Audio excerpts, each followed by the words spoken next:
Mia here again. I'm really excited to share with you my personal business story today. So that's really what we're going to talk about today. So I've shared a lot of things with you in my videos, strategies, tactics, insights, and suggestions on how to scale your business faster and easier than ever before. But it struck me that I've never shared why I'm so passionate about business. So in this video, I want to let you know my background and the experience that has shaped me into the person and the entrepreneur that I am today. So I hope my story will resonate with you and possibly even inspire you. Let's get started.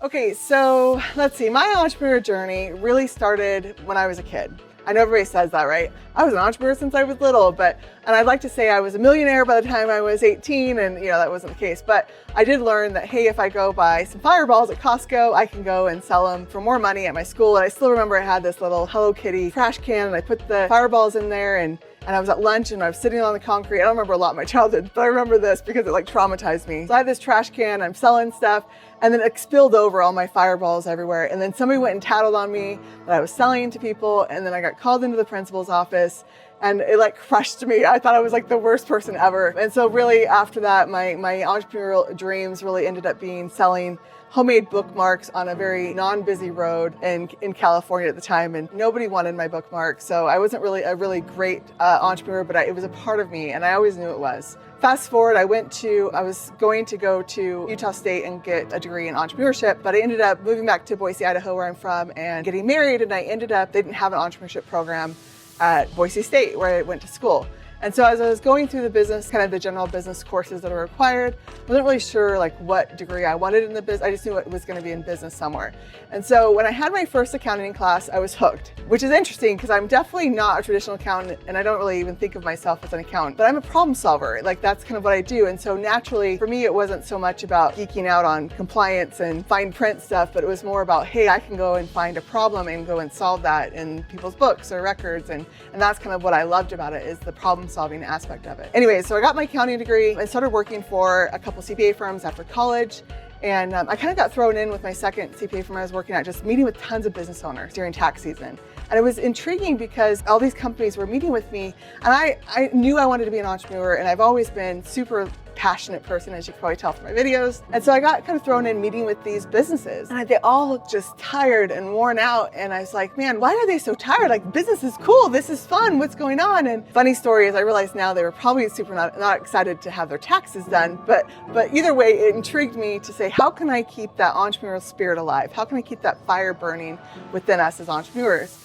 And so I started to have these ideas. So back in 2006, I was like, what if we start doing virtual accounting work or virtual phone answering, and which is so not the norm then. Think about internet speeds were still really slow. The smartphone wasn't around yet. But regardless, I was like, if we could just do it virtually. I don't know why that virtual bug was in me so early, because it took everybody else about a decade later to catch up. But I quit my job not knowing how I would pay for my house that I had just bought. So as entrepreneurs, right, we take these leaps of faith and we're like, I just know I'm called to do this. And I felt affirmation that if I do this and I put my family first, because I had 2 kids at the time, I was putting them in daycare, and I was like, I want to be able to not put them in daycare and also do this entrepreneurial passion that I'm feeling. So I quit my job, and literally the first week I got a call from, it was somebody's brother that had a construction company. They're like, we want you to do all of our bookkeeping. And I said, oh, awesome.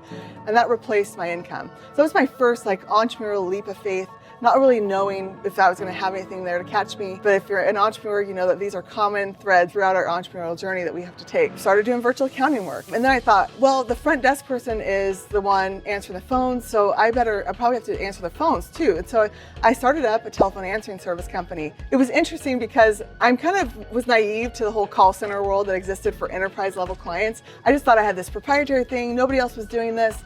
And so I kind of created the company always asking the question from the beginning, how do we solve the problems that businesses are facing? I never asked, what is everybody else doing? What's the world doing? I just went and I said, okay, looking at entrepreneurs, looking at what we're struggling with, how do we solve these problems? And that's how this model has kind of evolved and grown over these last 15 years. Okay, so then enter the first Great Recession, right? 2008 happened, and I had 2 really large clients that I was doing a lot of just administrative work and bookkeeping work for, and one was in finance and the other one was in construction, which are the 2 that kind of the economy hit the hardest. So those clients dwindled to pretty much nothing. I was like, crap, I was actually the primary breadwinner at the time. My husband had quit his job to help with the kids. My company was growing, and it was just put me in a tailspin. And I was like, okay, how do I put food on the table?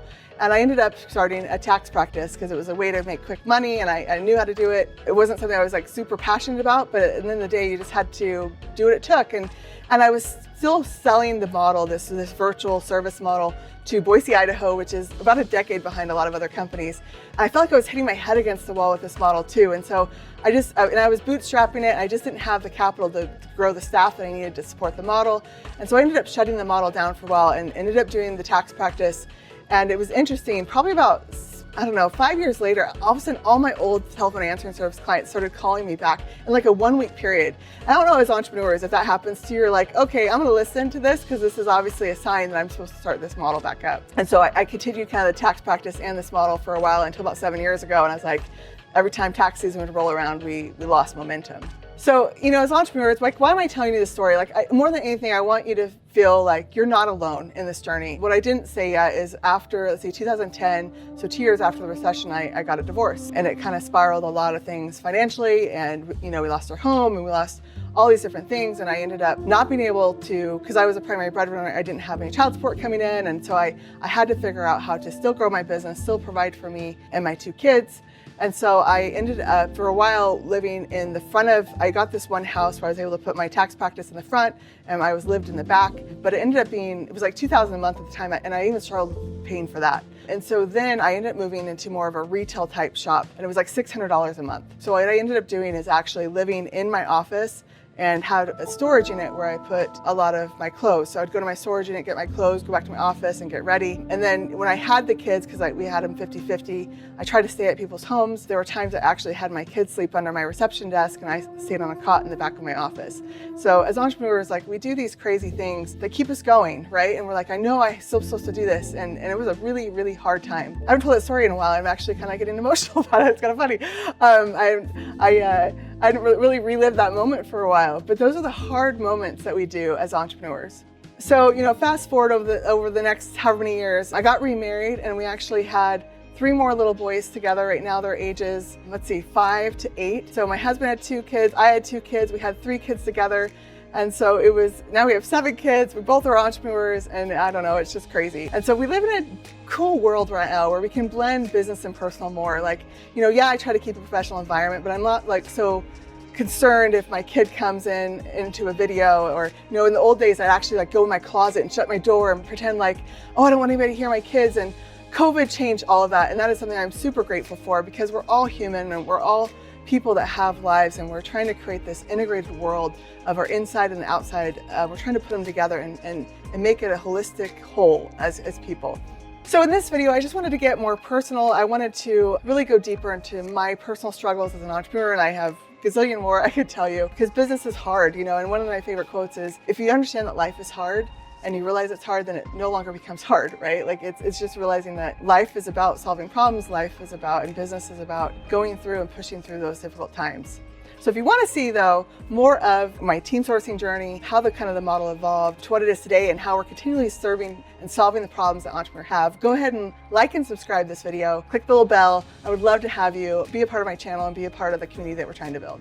Okay, so now I want to just give you one story that happened over the last couple years, which is an interesting thing, because it shows how you can take something very difficult and turn it into something that's amazing and aligns with your purpose and where you're at. Actually, this was pre-COVID. We have a client, and they're still a client, but at the time, pre-COVID, they were about $180,000 a month client. So really easy to get comfortable with just this one client. Pre-COVID, they actually were, they get scared. They're a big company, Fortune 500 client. So when they start to get scared or start to see trends, they start cutting things. And so they started cutting some of our programs. So they cut the program from 180,000 to about 20,000 a month. And so at the time, we had, I think, 60 employees. It kind of threw us in a tailspin.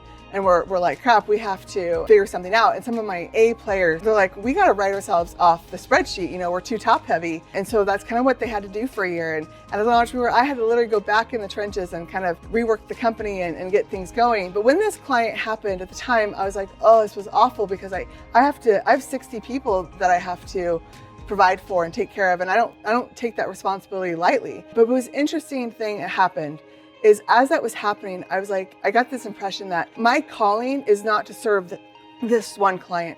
My calling is to serve thousands of entrepreneurs and be able to give them the tools to be able to have more time with their family, to be able to have more time to spend in their community. Like if I can give entrepreneurs more time, like that'll change the world.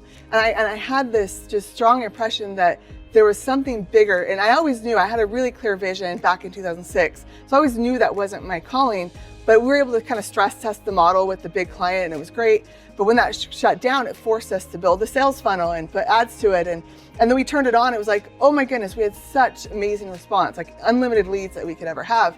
And then it's interesting what happens when you have growth is it breaks your systems. And we're like, oh, our systems aren't good enough. So we literally had to shut ads down and rebuild systems. And we did that literally twice. And we did another growth thing. And then we had to like, okay, we got to even build big, even deeper systems. We're expanding into tons of entrepreneurs and helping so many lives. And to me, like that is the most amazing thing of entrepreneurship is when those pivots happen, and some of those pivots are forced. Some of it's because it's like, okay, that's not the way you're supposed to go. So when you see the things start to align with the vision that you've always had and the purpose of why you're doing what you're doing, it's an amazing journey for us as entrepreneurs and the lives that we bless, whether that's our customers, our employees, or the strategic partners that we work with. And now, it's getting super fun because we can grab lots of data. We're getting into the AI space and into the blockchain and NFT space. We're trying to figure out how to, hey, we have all these entrepreneurs and all this data. Like we have the ability to be able to even help you even more and automate more things for you and get this data and feed it back to you to make decisions. And even small businesses now can be able to get enterprise level data sent to them. And that is like what we're in right now is gathering the data so that we can better serve you at a higher level. So if you want to learn more about team sourcing, I'm putting on a clinic. It's called Stress Free Supergrowth. So you can go to stressfreesupergrowth.com. And that is where I'm going to actually go deeper into the different phases of business and a little bit into the journey of team sourcing and how the model has really evolved. So not just like my personal story, but really how the model's evolved to what it is today to really serve you and be able to solve the problems that maybe you're facing as an entrepreneur. So no matter if you're in the startup phase or the creative expansion phase, like you're gonna find that there's a solution that works, and depending on the phase that you're in, we have different things that will work for you. So again, go to stressfreesupergrowth.com.